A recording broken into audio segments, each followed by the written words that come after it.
welcome this morning. I want to share with you that it has been a great, immense, so fun joy to be with your kiddos this week. We worked really hard on putting together a performance that embodies our experience coming to New Mexico. The songs that you hear help you to get a little inside vision into the experience of coming here, envisioning coming to New Mexico through the song Santa Fe. The idea of Route 66 bringing us to this region. We have imaginary creatures later in our program, which we have lovingly named codenamed Imaginary Children, because we're thinking about all the people, all the fun, interesting people that we meet along the way. But throughout the course of our time together, we have gotten to experience making great music, working really hard, and doing so while having fun. So thank you for being here. Thank you for supporting the students that you have made it. You've made it possible for them to be in this space, either through being their educator or being their family and their friends. It has meant so much to see them grow from that first moment where we were timid and we didn't know what it was going to be like to make music together, to coming together and making something that we feel really proud of. So thank you for sharing that with us.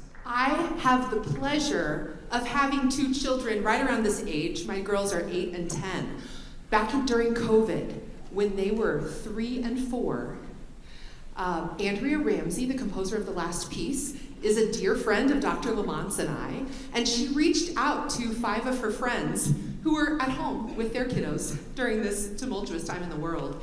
And she said, I have this idea for a piece. Would you interview your kids talking about imaginary creatures? I can't find the right texts for this piece. And so I sat down and I recorded my kids at the kitchen table, and several other families did the same with their kids. And it has been really cool to get to do the 2-part arrangement of that piece, Imaginary Creatures, that was originally written for SATB choir.